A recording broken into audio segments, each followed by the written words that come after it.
दिया है संज्ञा। संज्ञा बता दीजिए, संज्ञा किससे कहते हैं। उसके बाद संज्ञा के भेद, संज्ञा के कितने भेद थे? 5। सबसे पहले क्या था? व्यक्तिवाचक संज्ञा, उसके बाद जातिवाचक संज्ञा, फिर समूहवाचक संज्ञा, फिर द्रव्यवाचक संज्ञा, सबसे अंतिम है भाववाचक संज्ञा। तो हम लोग व्यक्तिवाचक संज्ञा को अच्छे से समझ चुके थे, किसे कहते हैं। बराबर बताते हैं व्यक्तिवाचक संज्ञा उसको कहते हैं जो भी दुनिया में वस्तु है, कोई पदार्थ है, कुछ भी है, उसके नाम को, किसी भी चीज के नाम को समझे व्यक्तिवाचक संज्ञा कहते हैं। नाम, उसका खास नाम का जिससे बोला जाता है उसको व्यक्तिवाचक संज्ञा कहते हैं। अब दूसरा जो है उसका संज्ञा है, दूसरा संज्ञा क्या है? जातिवाचक संज्ञा है। जातिवाचक संज्ञा, जातिवाचक संज्ञा किसे कहते हैं? जिस संज्ञा से किसी खास व्यक्ति, जानवर, स्थान या वस्तु का बोध न होकर उसकी पूरी जाति का, उसकी पूरी जाति या श्रेणी का बोध होता है, उसे मुझे कहते हैं जातिवाचक संज्ञा कहते हैं। जैसे देख लो लड़का, लड़का कहेंगे तो लड़का किसी का नाम रहता है? नहीं रहता ना। लड़का क्या हो गया? जातिवाचक संज्ञा हो गया। उस तरह देश बोल देंगे, देश में बहुत सारा देश आ गया, नाम नहीं ना देश किसी का, खास का नाम नहीं हो रहा ना, इसलिए क्या है? जातिवाचक संज्ञा। जैसे शहर हो गया, नदी हो गया, प्राणी हो गया, माने इससे पूरी जाति का उसके बोध होता है, पूरे जाति का श्रेणी का बोध होता है, इसलिए क्या है? जातिवाचक संज्ञा। चलो आगे बढ़ते हैं। तीसरा में समूहवाचक संज्ञा। क्या है?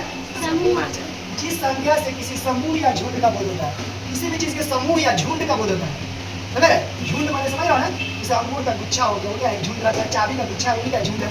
तो जिस संज्ञा से किसी समूह या झुंड का बोध होता है, उसे क्या कहते हैं? समूहवाचक संज्ञा कहते हैं। जैसे में सभा, कोई भी सभा होता है, सम्मेलन होता है, वहाँ पे झुंड रहता है, बहुत सारे लोग रहते हैं। सभा हो गया, जैसे कक्षा हो गया, वर्ग, क्लास में कोई एक बच्चा नहीं रहता ना, बहुत सारे बच्चे रहते हैं, वर्ग।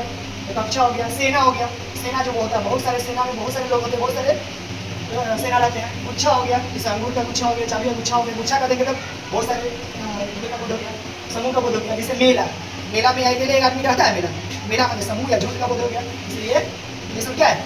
समूहवाचक संज्ञा। समझ आया? अब है चौथा में द्रव्यवाचक संज्ञा। देखो जो भी संज्ञा, चाहे जो भी चीज तुम व्याकरण में पढ़ो, चाहे हिंदी में कोई भी तुम शब्द बोलोगे ना, कोई भी शब्द बोलोगे, उसी में उसका मतलब रहता है, बस उसको बारीकी से समझना है, समझ रहे? उसी में उसका मतलब रहता है, उसको पढ़ोगे ना तो उसी में उसका मतलब रहता है। जैसे यहाँ देखो लिखा हुआ द्रव्यवाचक संज्ञा। द्रव्य का मतलब होता है कोई तरल पदार्थ। जैसे देखो द्रव्य का मतलब है, द्रव्यवाचक संज्ञा किसे कहते हैं? जिस संज्ञा से किसी द्रव्य पदार्थ का बोध होता है, जिस संज्ञा से किसी द्रव्य पदार्थ का बोध होता है, अर्थात जिसे मापा या तौला जाता है परंतु गिना नहीं जाता है। मापते या तौलते से किलो बटखारा या फिर लीटर उटर से नापते हैं, लेकिन गिनते नहीं है, गिनना नहीं जाता है, उसे द्रव्यवाचक संज्ञा कहते हैं। ठीक है। जैसे देखो सोना, सोना चांदी को गिनते हैं, एक सोना हम खरीदते हैं, 2 को खरीदते हैं, इस तरह नहीं ना। चांदी हो गया, उसी तरह लोहा, इस सबको नापते या तौलते हैं, चाहे ग्राम में हो, चाहे मिलीग्राम में हो, या फिर किलोग्राम में हो, इसको नापते तौलते हैं। जैसे हो गया लकड़ी, लकड़ी को भी गिन के नहीं दिए, वो लकड़ी है, 2 लकड़ी, ऐसे नहीं होते, नापते तौलते हैं। तेल हो गया, दूध हो गया, घी हो गया, ये सब के बारे में जानते हो, ये सब क्या है? द्रव्यवाचक संज्ञा। समझ आ गया?